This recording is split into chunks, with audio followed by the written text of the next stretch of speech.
បាទសូមគោរពជំរាបសួរពុកម៉ែបងប្អូនអរគ្នាបាទកាលនេះនាំមកដល់បងប្អូនទស្សនាបាទនៅការដំណើរកម្សាន្តបាទទៅលេងនៅរមណីយដ្ឋានមួយបាទនៅកណ្ដាលសមុទ្របាទហ្នឹងហើយទីនេះដែរគឺយើងកំពុងតែជួបជុំគ្នាបាទគឺទៅតែ3នាក់ទេបាទតែ3នាក់ទេគ្នាខ្ញុំគឺយើងទៅបោះតង់បាទបោះតង់នៅឯកោះបាទអញ្ចឹងទៀតបងប្អូននឹងដឹងហើយថាតើយើងទៅលេងនៅតំបន់ណាហើយនេះដែរគឺយើងចេញដំណើរទៅហើយបាទគឺយើងទៅតាមផ្លូវជាតិលេខ4ហ្នឹងហើយទៅតាមផ្លូវជាតិលេខ4គឺយើងធ្វើដំណើរដោយម៉ូតូទេបន្ទាប់មកយើងមកដល់កន្លែងពេជ្រនិលគឺយើងមកដល់កន្លែងហូបអីមួយបាទនៅអាហារពេលព្រឹកនៅគេថា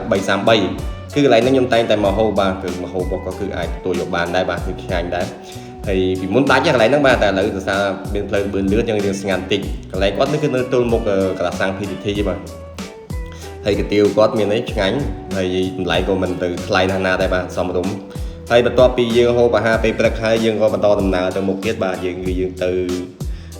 តាមផ្លូវយើងនឹងទៅដល់កន្លែងលោកយាយម៉ៅបាទលោកយាយម៉ៅនៅបន្តិចទៀតនេះគឺយើងបានមកដល់ហើយបាទ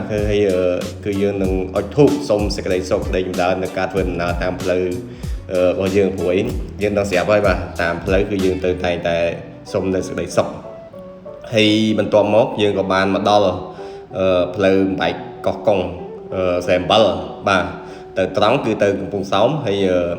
បត់ស្ដាំនេះមកយើងគឺទៅស្រែអំបិលគឺតាមផ្លូវធ្វើដំណើរទៅផ្លូវកោះកុងស្រែអំបិលនេះគឺផ្លូវស្អាតធំទលាយតែបងប្អូនសូមបើកបរដោយមានការប្រុងប្រយ័ត្នផងបាទព្រោះផ្លូវស្អាតអញ្ចឹងគឺឡើងចុះហើយក៏លឿនដែរហើយក៏យើងបានមកដល់នៅស្ពានស្រែអំបិលបាទស្ពានស្រែអំបិលនេះកន្លែងហ្នឹងគឺខ្ញុំបានឈប់ទិញបានដែរបាទទិញហូបទិញអាហារឲ្យដែរចំណីចំណុកចឹងទៅបន្ទាប់ពីបងប្អូនដើរធ្វើដំណើរបន្តមកទៀតមកគឺបងប្អូនដល់បកគោគីឡូម៉ែត្រលេខ32បាទព្រោះបកគោគីឡូម៉ែត្រលេខ32ហ្នឹងបងប្អូននឹងឃើញផ្លាកគណៈបព្វជិជននៅខាងឆ្វេងដៃគឺយើងបត់មកខាងឆ្វេងដៃហ្នឹងទៅបាទយើងទៅផ្លូវនេះគឺទៅកន្លែងកោះបាទគឺគេហៅថាកោះខ្យងណាបាទបងប្អូនប្រហែលជាខ្លះក៏ស្គាល់ខ្លះក៏លប់ទៅដែរបាទកោះខ្យងគឺផ្លូវវាមិនទេពិបាកអីទេបាទផ្លូវគឺផ្លូវគួរក្រហមអញ្ចឹងស្រួលជិះបាទឡានទៀបក៏អាចទៅបានដែរបាទហើយយើងទៅត្រង់រហូតបាទត្រង់រហូត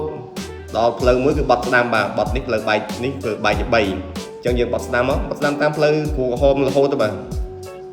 បត់ស្ដាំតាមផ្លូវគួរក្រហមនឹងរហូតមកយើងជិះទៅផ្លូវស្រួលដូចខ្ញុំនិយាយអញ្ចឹងបាទផ្លូវស្រួលអាចជិះបានទាំងឡានទាំងម៉ូតូទៀបឡានទៀបឡានអីហ្នឹងបាទជិះបានអស់បាទហើយយើងនឹងមកដល់ខ្លងវាវត្តមួយបាទខ្លងវាវត្តហ្នឹងគឺយើងបត់ឆ្វេងតាមបងខ្លងវាវត្តហ្នឹងទៅត្រង់រហូតទៀតបាទកន្លែងហ្នឹងហើយគឺទៅត្រង់រហូតទៅដល់កន្លែងសាឃុំមានផ្លូវបត់ស្ដាំមួយទៀតតែខ្ញុំអត់បានថតកន្លែងហ្នឹងដែរបាទហើយទីទៀតមកយើងនឹងចិត្តទៅដល់នៅកន្លែង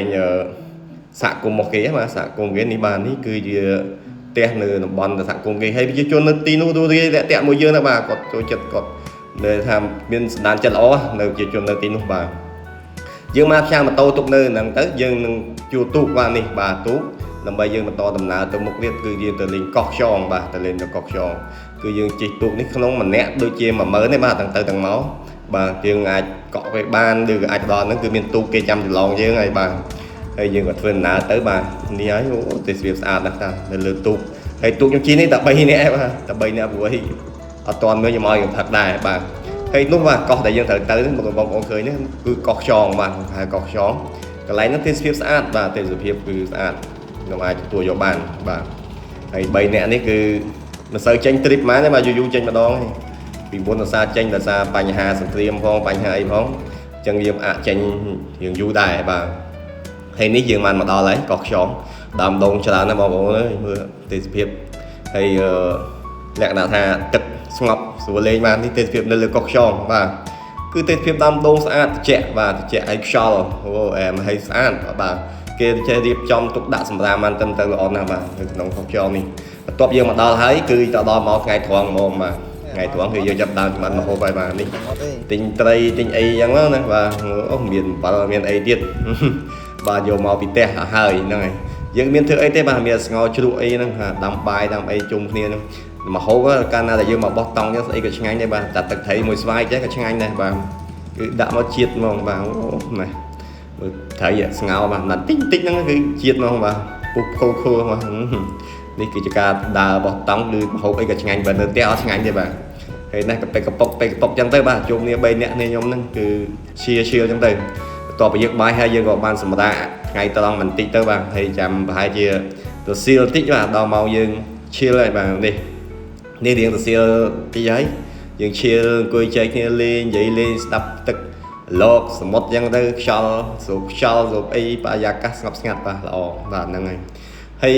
ចំពោះបងប្អូនដែលទៅថ្ងៃសៅរ៍គឺច្រើនណាស់មនុស្សចលេងច្រើនដែរខ្ញុំទៅហ្នឹងគឺច្រើនបាទច្រើនមែនតើហើយនៅទីនោះដែរបាទគឺ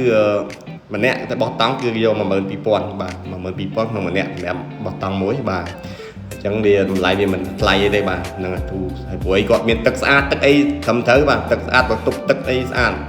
ហើយល្ងាចឡើងយើងអាចមើលថ្ងៃលិចមើលថ្ងៃរះគឺនៅទីនោះគឺអាចមើល190ដឺរ៉េហ្មងបាទគឺមើលតាំងឃើញដល់ថ្ងៃលិចដល់ថ្ងៃរះបាទ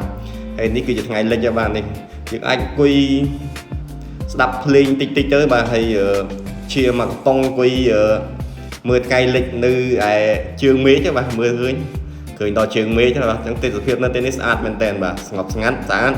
ហើយអត់តែក៏ដល់ស្ទូចទេអត់សូវមានត្រីប្រហែលទេបាទតែទូចទេអត់សូវមានហើយថ្មច្រើនបាទអញ្ចឹងការមួយទឹកមួយអីក៏រៀងពិបាកដែរថាវាមានថ្មច្រើនបាទថ្មច្រើនតែរឿងទឹកសាបហើយនៅបន្ទប់ទឹកកំភៃបាទមានទាំងអស់តែមកខ្ញុំសូមរីកមិនមួយគឺយកភ្លើងមកតាមផងបាទយកអត់ភ្លើង